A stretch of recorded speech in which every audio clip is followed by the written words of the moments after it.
Hey everyone, very warm welcome to all of you. Welcome to life science Pathshala. मेरा नाम है आस्था गोस्वामी और मैं पढ़ा रही हूँ आप लोगों को टीजीटी और पीजीटी के लिए बायोलॉजी सब्जेक्ट। ठीक है, मैं फ्री कोर्स प्रोवाइड कर रही हूँ आपको और साथ में पीडीएफ नोट्स भी दे रही हूँ ताकि आप लोगों को नोट्स बनाने की ज़रूरत ना पड़े। और जो समय आप लोग पीडीएफ बनाने में नोट्स बनाने में लगाते हैं, उतना टाइम में आप 3-4 बार पीडीएफ नोट्स पढ़ लें ताकि आपका बेहतर तरीके से प्रिपरेशन हो सके और आप अच्छे नंबर से एग्ज़ाम क्वालिफाई कर सकें।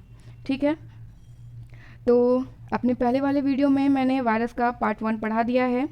आज पार्ट 2 है, मतलब वायरस के कुछ इंपॉर्टेंट पॉइंट्स मैंने उसमें डिस्कस किए थे और कुछ और इम्पॉर्टेंट पॉइंट्स आज मैं डिस्कस करूँगी। और इसके बाद मैं वायरस का मेरा लास्ट वीडियो होगा जिसमें पूरा वायरस में कंप्लीट करा दूँगी आपको। ठीक है, और आज का क्लास काफ़ी ज़्यादा इम्पॉर्टेंट है क्योंकि आज जितने भी पॉइंट्स, जितने भी टॉपिक मैं पढ़ाऊँगी वायरस से रिलेटेड, उन सब से क्वेश्चन आते हैं। ठीक है, तो केयरफुली पढ़िएगा, ध्यान से पढ़ेंगे तो क्वेश्चन भी सॉल्व कर पाएंगे। और इस वीडियो में मैं कुछ क्वेश्चन भी ऐड कर रखी हूँ, उनको भी सॉल्व कराऊंगी ताकि पढ़ने के बाद आपका कॉन्सेप्ट चेक हो सके कि आपने कितना गेन किया। इसलिए केयरफुली पढ़िएगा। और नीचे मेरी क्वालिफिकेशन है, आप देख सकते हैं। तो चलिए शुरू करते हैं गाइज। वैसे तो ये जो वायरस का नेचर है, वायरस की प्रकृति, ये सारे पॉइंट्स मैं बता चुकी हूँ वायरस के कैरेक्टरिस्टिक्स में, लेकिन फिर भी क्योंकि सिलेबस में वायरस से रिलेटेड ये भी एक पॉइंट है कि वायरस की प्रकृति कैसी होती है, तो आप लोगों को ये ना लगे कि मैंने वायरस का नेचर नहीं बताया, इसलिए मैंने ये पॉइंट्स आपको अलग से डिस्कस कर दिए हैं, मैंने मेंशन किया है ताकि जिन्हें लगता है कि मैंने नहीं बताया है उनके लिए अलग से ये नोट्स के रूप में है, आप इन्हें पढ़ सकते हैं। ठीक है, मैं डिस्कस कर लेती हूँ इनको भी। Viruses are infective microorganisms. Virus का नेचर कैसा होता है, ये इन्फेक्शन कॉज करने वाले माइक्रो ऑर्गेनिजम्स हैं।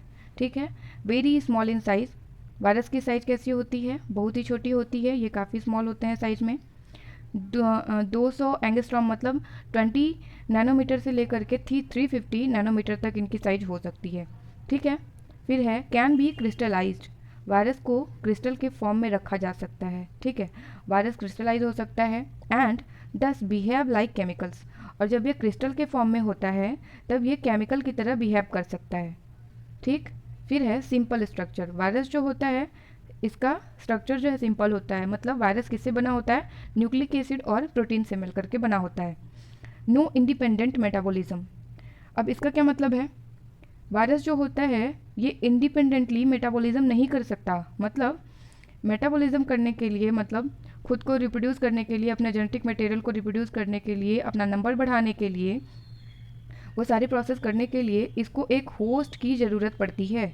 बिना होस्ट के ये कुछ भी नहीं कर सकता, इसीलिए तो इसको इनएक्टिव मतलब नॉन लिविंग भी कहा जाता है, क्योंकि जब ये होस्ट के बिना होता है तब ये इनएक्टिव होता है और जब इसको होस्ट मिलता है, होस्ट में एंटर करता है, तब ये एक्टिव हो जाता है और लिविंग थिंग की तरह बिहेव करने लगता है और फिर ये अपने सारे प्रोसेस करता है, तब ये मेटाबॉलिज्म करता है। इसीलिए बोला गया कि जो वायरस होता है इसका नेचर कैसा होता है, ये इंडिपेंडेंट मेटाबॉलिज्म नहीं कर सकता है। मेटाबॉलिज्म करने के लिए, नंबर बढ़ाने के लिए, रिप्रोड्यूस करने के लिए इसको एक होस्ट की ज़रूरत पड़ती है। ठीक है, क्लियर है। फिर है absence of cellular structure. Virus में कोई सेलुलर स्ट्रक्चर नहीं पाया जाता है। ठीक है, ये एक इन्फेक्शियस पार्टिकल है, सेलुलर स्ट्रक्चर नहीं होता, ना ये प्रोकैरियोट होता है ना ही यूकैरियोट होता है, कोई भी सेल लाइक स्ट्रक्चर नहीं होता है इसमें। उसके बाद only one type of nucleic acid, either DNA और आरएनए। केवल एक तरीके का न्यूक्लिक एसिड होता है, या तो डीएनए होगा या फिर आरएनए होगा। No growth and division. Virus में कोई भी ग्रोथ या डिवीज़न देखने को नहीं मिलता, बल्कि क्या होता है, genetic material reproduce only in a host cell. इनका जो जेनेटिक मटेरियल होता है डीएनए या फिर आरएनए, ये रिप्रोड्यूस करता है केवल किसमें, होस्ट सेल में। जब ये होस्ट सेल के अंदर जाता है तब इसका जेनेटिक मटेरियल रिप्रोड्यूस करता है, नंबर बढ़ाता है। ठीक है, तो ये हो गई वायरस की प्रकृति। आगे देखिए, आगे ये सारे के सारे पॉइंट्स इंपॉर्टेंट हैं। मैंने विराइड डिस्कस किया है आपसे क्योंकि विराइड से काफ़ी क्वेश्चन आते हैं। प्रियॉन्स पढ़ाऊंगी आपको, फिर बैक्टीरियोफाज डिस्कस करूंगी। ये सारे पॉइंट्स इंपॉर्टेंट हैं और इन सब से रिलेटेड मैंने क्वेश्चंस भी अपलोड किए हैं इसमें, मैं सब सॉल्व कराऊंगी आपको, तो केयरफुली पढ़िएगा। देखते हैं विराइड्स क्या होते हैं। विराइड क्या है, viroid an infectious particle smaller than any of the known virus. अगर सिंपली बोलूँ मैं तो विरॉइड जो है ये भी एक वायरस ही है, smaller than any of known virus. मतलब विरॉइड जो है ये भी एक वायरस है, लेकिन इसकी साइज जो है वायरस से भी छोटी होती है। वायरस खुद इतना छोटा है, लेकिन जो विरॉइड है ये वायरस से भी छोटा होता है, ठीक है। और विरॉइड भी इन्फेक्शियस पार्टिकल है, मतलब ये भी इन्फेक्शन करता है, ठीक है। उसके बाद the particle consist only of an extremely small circular RNA ribonucleic acid molecule lacking the protein coat of a virus. मतलब एक ऐसा वायरस जो केवल और केवल एक सर्कुलर आरएनए से बना होता है और इसमें कोई भी प्रोटीन कोट नहीं होता। नॉर्मली वायरस क्या है, ये किससे बना होता है, न्यूक्लिक एसिड से बना होता है और प्रोटीन से बना होता है। लेकिन विरॉइड क्या है, ये केवल और केवल न्यूक्लिक एसिड से बना होता है। न्यूक्लिक एसिड में किससे, विरॉइड एक आरएनए, सर्कुलर आरएनए से बना होता है और इसमें कोई भी प्रोटीन कोट नहीं होता है, इसीलिए इसको विरॉइड कहा जाता है, ठीक है। अगर प्रोटीन कोट भी होता तब हम इसको वायरस कहते, और ये वायरस से छोटा होता है और ये भी इन्फेक्शन करता है, ठीक है। All known virus are inhabitants of angiosperms and most cause diseases. जितने भी विरॉइड्स अभी तक खोजे गए हैं वो सारे कहाँ रहते हैं, वो सारे के सारे एंजियोस्पर्मिक प्लांट्स पे रहते हैं, ठीक है। एंजियोस्पर्म का मतलब वो प्लांट, वो पौधा जिनमें फूल खिलते हैं, जिनमें फ्लावरिंग होती है, उनको एंजियोस्पर्मिक प्लांट कहा जाता है, ठीक है। तो जितने भी विरॉइड्स हैं वो सब किस में इन्फेक्शन करते हैं, केवल और केवल एंजियोस्पर्मिक प्लांट में ही इन्फेक्शन करते हैं, ठीक है। एंजियोस्पर्मिक प्लांट में वो रहते हैं, उनको इन्फेक्ट करते हैं और ज़्यादातर विरॉइड्स जो होते हैं बीमारियाँ फैला सकते हैं। फिर viroid diseases are persistent infection, that is there is no recovery of infected plants. मतलब जितने भी विरॉइड्स हैं, जितने भी विरॉइड्स हैं जो कि इन्फेक्शन करते हैं, वो इन्फेक्शन कैसा होता है, परसिस्टेंट होता है, मतलब परमानेंट होता है। ऐसा इन्फेक्शन जिसकी कोई भी रिकवरी नहीं हो सकती है उसको परसिस्टेंट इन्फेक्शन कहा जाता है। मतलब अगर एक बार विरॉइड ने इन्फेक्शन कर दिया किसी पौधे में, अगर विरॉइड की वजह से कोई बीमारी हो गई तो आप कितनी भी दवा का छिड़काव कर लीजिए लेकिन वो बीमारी ठीक नहीं होगी। अगर बीमारी हुई है विरॉइड से तो वो पौधा अंत में मर जाएगा, ठीक है। इसीलिए कहा जाता है कि जो विरॉइड इन्फेक्शन है वो परसिस्टेंट होता है, उसकी कोई रिकवरी नहीं होती। They do not differ significantly from the viral diseases in their symptomatology। मतलब अगर आप एक विरॉइड से होने वाला इन्फेक्टेड प्लांट देखेंगे और एक वायरस से होने वाला इन्फेक्टेड प्लांट, ठीक है, तो आप ये नहीं बता सकते हैं देखकर कि जो प्लांट में बीमारी हुई है पौधे में वो वायरस ने किया है या फिर विरॉइड ने किया है। दोनों के लक्षण सिमिलर होते हैं, तो आप देख के नहीं बता सकते हैं कि विरॉइड का ये बीमारी है या फिर वायरस ने किया है इसको इन्फेक्ट, ठीक है। तो ये सिग्निफिकेंट डिफरेंस होता है, कोई भी सिग्निफिकेंट डिफरेंस देखने को नहीं मिलता है विरॉइड से होने वाले बीमारियों में और वायरस से होने वाली बीमारियों में, खास करके पौधों में। Whether viroids occur in animal cell is still uncertain. मतलब अब तक जितने भी विरॉइड से होने वाली बीमारियां खोजी गई हैं वो सारी की सारी केवल प्लांट्स में देखी गई हैं। अभी तक एनिमल में इसकी कोई पुष्टि नहीं की गई है कि विरॉइड जो है वो एनिमल सेल में भी कोई बीमारी फैलाता है, केवल प्लांट में ये इन्फेक्शन कॉज करता है, ठीक है। The diseases that are caused by viroids in plants are, कुछ इंपॉर्टेंट ये बीमारियों का नाम है जो कि पौधों में विरॉइड के द्वारा होती हैं। क्या नाम है उनका, सिट्रस एक्जोकॉर्टिस, फिर है कुकम्बर, पेल फ्रूट, क्राइजेंथेमम स्टंट डिजीज, ठीक है। ये 3 इंपॉर्टेंट है, आप 3-4 बार पढ़ेंगे स्लाइड को तो आपको याद हो जाएगा, तो याद कर लीजिएगा, इम्पॉर्टेंट है। वैसे तो क्वेश्चन मैंने देखे नहीं है अभी तक पर आ भी सकते हैं, ठीक है। तो ये हो गया विरॉइड, इसका स्ट्रक्चर देखिए आपको अच्छे से क्लियर होगा। पहले वायरस देखिए ताकि आप क्लियर कर सके दोनों में डिफरेंस। वायरस जो है, वायरस क्या है, सबसे अंदर क्या है, सबसे इसके कोर में है न्यूक्लिक एसिड, ठीक है। उसके बाद है कैप्सिड, प्रोटीन कोट, और कुछ वायरस में एनवेलप भी पाया जाता है, तो ये सबसे ऊपर हो गया एनवेलप, और इस एनवेलप पे पाई जा रही हैं कुछ एनवेलप प्रोटीन। इन प्रोटीन की मदद से जो वायरस है ये खुद को अटैच करता है होस्ट से। लेकिन वायरॉइड क्या है, ये भी है तो वायरस ही, लेकिन ये वायरस से छोटा होता है और इसका स्ट्रक्चर क्या है, केवल और केवल ये स्मॉल सर्कुलर आरएनए से ही बना होता है। इसमें कहीं से भी आपको कोई प्रोटीन नज़र आ रही है, कोई प्रोटीन नहीं होता विरॉइड में, केवल आरएनए होता है। ठीक है, तो ये हो गया विरॉइड। अब हम बात करते हैं प्रियॉन्स की। प्रियॉन्स क्या होते हैं? प्रियॉन जो है पी से प्रियॉन, पी से प्रोटीन। ठीक है, आप याद रख सकते हैं प्रियॉन्स को कि प्रियॉन्स जो होते हैं ये प्रोटीन से बने होते हैं। ठीक है, प्रियॉन्स जो है प्रोटीन होते हैं। वायरॉइड जो था वो वायरस था, लेकिन उसमें प्रोटीन कोट नहीं था, केवल और केवल क्या था? न्यूक्लिक एसिड था, जो कि आरएनए था। प्रियॉन्स क्या है? प्रियॉन्स पी से प्रियॉन, पी से प्रोटीन। प्रियॉन जो है प्रोटीन होते हैं, ऐसे प्रोटीन जो कि स्मॉलेस्ट है प्रोटीनेशियस है और इन्फेक्शियस पार्टिकल है। ठीक है, तो प्रियॉन जो है ये सबसे छोटा इन्फेक्शन कॉज करने वाला प्रोटीनेशियस पार्टिकल है। मतलब प्रियॉन एक प्रोटीन है, और ये प्रोटीन जो है जब गलत तरीके से फोल्ड हो जाता है, मतलब कोई भी नॉर्मल प्रोटीन जब गलत तरीके से फोल्ड हो जाता है और वो इन्फेक्शन करने लगे, तब हम उस प्रोटीन को कहते हैं प्रियॉन। ये कहाँ होता है? A prion is a type of protein that can trigger normal proteins in the brain to fold abnormally. मतलब खुद तो ये गलत तरीके से फोल्ड हो गया है, जिसकी वजह से ये इन्फेक्शन कर रहा है, साथ ही साथ ब्रेन में ये क्या करता है, जो नॉर्मल प्रोटीन्स होती हैं उनको भी उकसाता है, उनको भी ट्रिगर करता है कि तुम भी एबनॉर्मल तरीके से, गलत तरीके से फोल्ड हो जाओ, ताकि तुम भी मेरे साथ इन्फेक्शन करो। ठीक है, तो प्रियॉन का ये काम होता है कि ये दूसरे प्रोटीन को भी गलत तरीके से फोल्ड करने को इंड्यूस करता है, और वो भी प्रियॉन्स की तरह बिहेव करने लगते हैं, वो भी प्रियॉन्स बन जाते हैं। उसके बाद prion diseases can affect both humans and animals. जो प्रियॉन से होने वाली बीमारियां हैं वो ह्यूमन में भी देखी जाती हैं और एनिमल में भी देखी जाती हैं। ठीक है, क्योंकि ये प्रियॉन जो है ये ब्रेन में होता है, ये प्रियॉन जो है ब्रेन में होता है, तो ये ह्यूमन में भी बीमारियां करता है, फैलाता है, और एनिमल में भी। Prion first time discovered by Stanley B Prusiner in 1983। Prion को सबसे पहले डिस्कवर किया था स्टैनले बी प्रूजिनर ने 1983 में। ठीक है, पूछा जा सकता है कि प्रियॉन की खोज किसने की थी, तो स्टैनले बी प्रूजिनर ने की थी। उसके बाद prion diseases are a group of neurodegenerative disorders. मतलब ये जो प्रियॉन से होने वाली बीमारियां हैं इनको किस में रखा गया है? न्यूरो डीजेनरेटिव डिसऑर्डर्स में रखा गया है। क्यों? क्योंकि प्रियॉन्स जो है ब्रेन में पाई जाती हैं।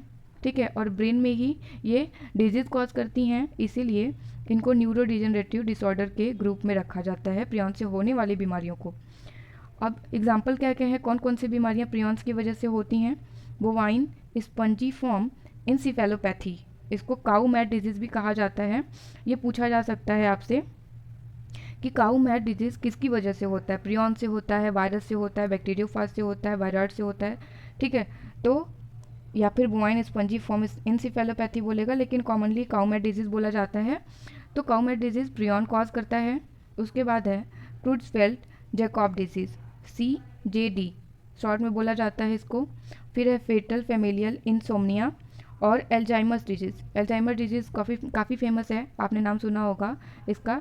तो ये डिजीज़ भी प्रियॉन ही कॉज करता है। ठीक है, इसका पिक्चर देखिए, ये देखिए, ये एक नॉर्मल प्रोटीन है जो कि सही तरीके से फोल्डेड है, नॉर्मल मैनर में फोल्डेड है, तब ये नॉर्मल फंक्शन कर रही है। ठीक है, जो एक नॉर्मल प्रोटीन का फंक्शन होता है वो ये परफॉर्म कर रहा है। लेकिन अगर यही प्रोटीन गलत तरीके से फोल्ड हो जाए, एबनॉर्मल तरीके से फोल्ड हो जाए, जैसे कि ये हो गया है, इसका सही तरीका फोल्ड होने का ये है। ठीक है, लेकिन अगर ये गलत तरीके से फोल्ड होता है और ये इन्फेक्शन करता है, कोई बीमारी करता है, तब हम ऐसे प्रोटीन को क्या कहते हैं? प्रियॉन। ठीक है, क्लियर है? ठीक है, अब बात करते हैं बैक्टीरियोफाज की। बैक्टीरियोफाज क्या है? ये भी एक वायरस है। ठीक है, जैसे विरॉइड था, वायरस था, बैक्टीरियोफाज भी एक वायरस है। बैक्टीरियोफाज का मतलब क्या होता है? Eater of bacteria. मतलब ऐसा वायरस जो कि बैक्टीरिया को ईट करे, जो कि बैक्टीरिया को खा जाए, उसको क्या बोलते हैं? बैक्टीरियोफाज। ठीक है, viruses which infect bacterial cell are known as bacteriophage और viruses of bacteria। मतलब ऐसा वायरस जो कि बैक्टीरियल सेल को इन्फेक्ट करता है उसको बैक्टीरियोफाज कहते हैं। बैक्टीरियोफाज जो है ये स्पेसिफिक है, ये केवल और केवल बैक्टीरिया को इन्फेक्ट करता है। ठीक है, वायरॉइड स्पेसिफिक है, वो केवल प्लांट पे इन्फेक्शन करता है। बैक्टीरियोफाज स्पेसिफिक है, ये केवल और केवल बैक्टीरिया को इन्फेक्ट करता है। बट जो वायरस है वो एनिमल को, प्लांट को और ह्यूमन को सबको इन्फेक्ट कर सकता है। ठीक है, तो ये कुछ स्पेसिफिक वायरसेस हैं, स्पेसिफिक टाइप के वायरसेस हैं। इनके फंक्शन के अकॉर्डिंग ही इनको ऐसा नाम दिया गया है, क्योंकि ये बैक्टीरिया को ईट करता है इसलिए इसको बैक्टीरियोफाज कहते हैं। ठीक है, उसके बाद discovered by Frederick W Twort 1915 and Felix d'Herelle 1917। तो बैक्टीरियोफाज को किसने डिस्कवर किया था? फ्रेडरिक डब्ल्यू ट्वार्ट ने 1915 में डिस्कवर किया था। उसके बाद 1917 में फेलिक्स डी हेरल ने भी इसको डिस्कवर किया था। दोनों ने इंडिपेंडेंटली काम किया था, साथ में डिस्कवर नहीं किया। इन्होंने सबसे पहले 1915 में बताया कि बैक्टीरियोफाज कुछ होता है ऐसा वायरस जो कि बैक्टीरिया को ईट करता है। उसके बाद फेलिक्स ने भी यही चीज़ बताई कि कुछ ऐसा है वायरस जो कि बैक्टीरिया को ईट करता है, जिसे उन लोगों ने बैक्टीरियोफाज कहा। ठीक है, also known as phages. Bacteriophage को शॉर्ट में फेज भी कहा जाता है। ठीक है, बैक्टीरियोफेज बोलो या बैक्टीरियोफाज बोलो तो शॉर्ट में इसको फेज भी कहते हैं। और फेजेज आर ऑब्लिगेट पैरासाइट। जैसे वायरस ऑब्लिगेट पैरासाइट होता है, मतलब बिना होस्ट के ये सर्वाइव नहीं कर सकता है, इनएक्टिव रहेगा। उसी तरीके से बैक्टीरियोफाज जो है ये भी ऑब्लिगेट पैरासाइट है, बिना होस्ट के ये भी इनएक्टिव रहता है। अगर एक्टिव होना है, अगर रिप्रोड्यूस करना है, सर्वाइव करना है एक्टिव लिविंग मैनर में, तो क्या करना होगा? इसको भी एक होस्ट की ज़रूरत पड़ती है, और इसका होस्ट कौन होता है? Bacteria. And they found in all such habitats where bacteria can survive. मतलब जो बैक्टीरियोफाज है ये उस हर जगह पे पाया जाता है जहाँ पे एक बैक्टीरिया अपना जीवन व्यतीत कर सकता है। जहाँ पे बैक्टीरिया पाया जाएगा उस हर जगह पे बैक्टीरियोफाज पाया जा सकता है। ठीक है, पिक्चर देखिए, ये 2D इमेज है, ये 3D इमेज है, और ये एक नॉर्मल पिक्चर है बैक्टीरियोफाज का। तो बैक्टीरियोफाज में क्या क्या होता है? सबसे पहले बैक्टीरियोफाज में ये जो ऊपर बॉक्स जैसा दिख रहा है ये हेड है, इसको हेड बोलते हैं। उसके बाद ये जो है इसको नेक या कॉलर बोलते हैं। उसके बाद ये जो है लॉन्ग, इसको टेल बोलते हैं। ठीक है, और इसमें ये जो ऐसे निकले हुए हैं फाइबर्स, इनको ये जो फाइबर्स निकले हैं इनको क्या बोलते हैं? ये लॉन्ग फाइबर टेल्स हैं। ठीक, और ये जो इसकी मदद से ये खड़ा है यहाँ पे उसको बेस प्लेट बोलते हैं। ठीक है, तो एक बैक्टीरियोफाज का स्ट्रक्चर कैसा होता है? इसमें एक हेड होता है, फिर एक कॉलर होता है नेक, उसके बाद एक लॉन्ग टेल होता है, और इस टेल में बहुत सारे लॉन्ग टेल फाइबर्स पाए जाते हैं, और एक बेस प्लेट होता है। ठीक है, ये भी वही चीज़ है, हेड है, फिर ये नेक है जिसको कॉलर कहते हैं, फिर ये टेल है, और ये टेल की सीथ है, और फिर ये बेस प्लेट है, और ये बाकी लॉन्ग टेल फाइबर्स हैं इसमें। ठीक है, और ये जो हेड होता है इस हेड के अंदर ही बैक्टीरियोफाज का न्यूक्लिक एसिड पाया जाता है, या तो डीएनए हो या आरएनए हो। यहाँ देखिए ये जो अंदर है ये न्यूक्लिक एसिड है बैक्टीरियोफाज का, और ये भी क्योंकि वायरस है तो ये भी प्रोटीन और न्यूक्लिक एसिड से बना होता है।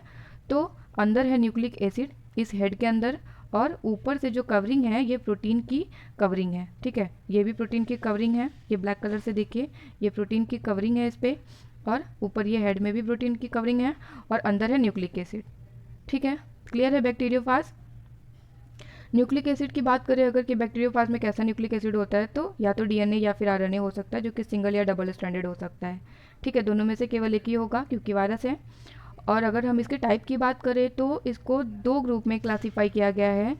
एक है टी फेजेज, दूसरा है विरुलेंट या लाइटिक, एंड ए विरुलेंट, या फिर इसको टेम्परेट या लाइसोजेनिक फेजेस भी कहा जाता है। ठीक है, इंपॉर्टेंट है इसलिए इनको मैं डिस्कस कर रही हूँ। बात करते हैं टी फेज की, तो टी फेज, टी का मतलब होता है टाइप। ठीक है, तो characterised by presence of a tail, मतलब ऐसे बैक्टीरियोफाज जिसमें टेल पाया जाए उसको टी फेज में रखा जाता है। ठीक है, वो सारे बैक्टीरियोफाजेस जिनमें टेल प्रेजेंट होता है उनको हम टी फेजेस कहते हैं। एग्जाम्पल क्या क्या है? T1, T2, T3, T4, T5, T6, T7, ये सब टी फेजेस के एग्जाम्पल्स हैं। उसके बाद हम बात करते हैं विरुलेंट या लाइटिक फेज की। गाइज विरुलेंट और एविरुलेंट इंपॉर्टेंट है, ध्यान से इसको देखिए।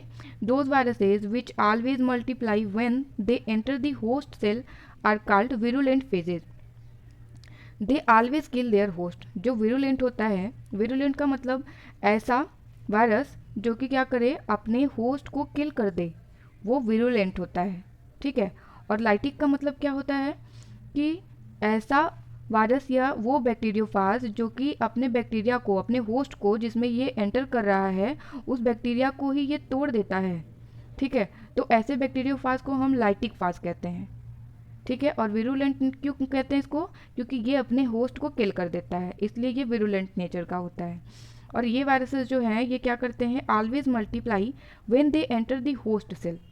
जब ये अपने होस्ट सेल में एंटर करते हैं तो ये खुद को मल्टीप्लाई करते हैं और फिर क्या करते हैं? उस होस्ट को, बैक्टीरिया को तोड़ करके बाहर निकल जाते हैं। तो ऐसे बैक्टीरियोफाज को हम कहते हैं विरुलेंट या फिर लाइटिक फेज, या फिर ऐसे वायरस को हम कहेंगे virulent virus.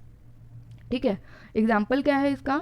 T2 T4 bacteriophage पूछा जा सकता है। विरुलेंट का एग्जाम्पल T4 एंड T2 याद रखिएगा। फिर दूसरा है ए विरुलेंट। जो ए विरुलेंट बैक्टीरियोफाज है इसको टेम्परेट या फिर लाइसोजेनिक फेज भी कहते हैं। टेम्परेट ज़्यादा इंपॉर्टेंट टर्म है क्योंकि पूछा जाता है कि टेम्परेट वायरस क्या होता है। ठीक है, टेम्परेट या ए विरुलेंट या लाइसोजेनिक फेजेस, तो इनके बारे में देखते हैं। ए विरुलेंट, यहाँ पे मैंने बताया विरुलेंट का मतलब, तो ए विरुलेंट से क्या हो जाएगा? जो अपने होस्ट को किल ना करता हो वो ए विरुलेंट वायरस हो गया। ठीक है, और टेम्परेट या फिर lysogenic, those viruses whose nucleic acid can gets incorporated in bacterial DNA. मतलब ऐसा बैक्टीरियोफाज या ऐसा वायरस जो अपने न्यूक्लिक एसिड को बैक्टीरिया के न्यूक्लिक एसिड के साथ मिला ले, अपना न्यूक्लिक एसिड बैक्टीरिया के न्यूक्लिक एसिड के साथ इनकॉर्पोरेट कर ले। ठीक है, और इनकॉर्पोरेट करके ये क्या करते हैं? लाइसोजेनिक साइकिल चलाते हैं। मतलब उसको किल नहीं करते, अपना न्यूक्लिक एसिड उसके न्यूक्लिक एसिड के साथ मिला लेते हैं, और जैसे जैसे बैक्टीरिया का न्यूक्लिक एसिड बढ़ता है नंबर में, वैसे वैसे इनका भी न्यूक्लिक एसिड बढ़ता है। और ये अपने होस्ट को किल नहीं करते बल्कि अपने जेनेटिक मटेरियल को रिप्रोड्यूस कराते हैं बैक्टीरिया के जेनेटिक मटेरियल की हेल्प से। तो इसलिए इनको लाइसोजेनिक फेजेस कहा जाता है। क्लियर है? ठीक है, इनका एग्जाम्पल क्या है? P1, P2, M12, F2 lambda phases. तो ये सारे एग्जाम्पल्स हो गए ए विरुलेंट या टेम्परेट या फिर लाइसोजेनिक फेजेस के। ठीक है, तो बैक्टीरियोफाज कंप्लीट हुआ। अब हम कुछ इंपॉर्टेंट क्वेश्चन डिस्कस कर लेते हैं जो कि आए हुए हैं प्रीवियस ईयर क्वेश्चन से। ठीक है, तो शुरू करते हैं। सबसे पहला क्वेश्चन है, बैक्टीरियोफाज इज जीवाणु भोजी है? क्या है? अभी मैंने बताया बैक्टीरियोफाज क्या है। देखिए, a bacteria which infect virus. क्या बैक्टीरियोफाज एक बैक्टीरिया है जो कि वायरस को इन्फेक्ट करता है? दूसरा क्या है?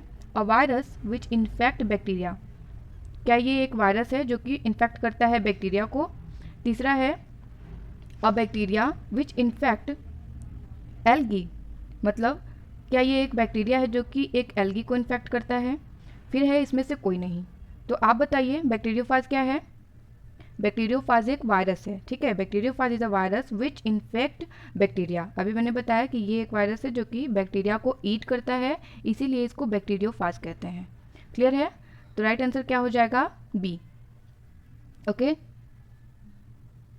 अगला क्वेश्चन देखते हैं। उस विषाणु को जो बिना अपने पोषी को मारे प्रजनन कर सकता है कहते हैं। मतलब वो वायरस जो कि अपने होस्ट को, पोषी मतलब होस्ट को किल किए बिना ही प्रजनन कर सकता है, अपना नंबर बढ़ा सकता है, ऐसे वायरस को हम क्या कहते हैं? लाइटिक विषाणु। लाइटिक का मतलब क्या बताया मैंने कि अपने होस्ट को किल कर देते हैं, उन्हें तोड़ के बाहर निकल जाते हैं, तो लाइटिक तो होगा नहीं, है ना। रेट्रोएक्टिव विषाणु मैंने नहीं बताया क्या होता है। वायरॉन, ये भी नहीं होगा। टेम्परेट विषाणु मैंने बोला ए विरुलेंट या फिर टेम्परेट वायरस या फिर लाइसोजेनिक वायरस जो होता है वो क्या होता है? वो अपने होस्ट को किल नहीं करता बल्कि उन्हें जिंदा रखता है और अपना न्यूक्लिक एसिड उनके न्यूक्लिक एसिड के साथ मिला देता है ताकि उस बैक्टीरियोफाज का भी, उस वायरस का भी न्यूक्लिक एसिड का नंबर बढ़ जाए बैक्टीरिया के साथ साथ। ठीक है, तो इस क्वेश्चन का राइट आंसर क्या होगा? सी, टेम्परेट विषाणु कहते हैं ऐसे वायरस को, ऐसे विषाणु को। ठीक है, अगला क्वेश्चन देखिए। नग्न विषाणु है प्रियंस, वायरॉइड्स, वायरोसाइट्स, फेज विषाणु।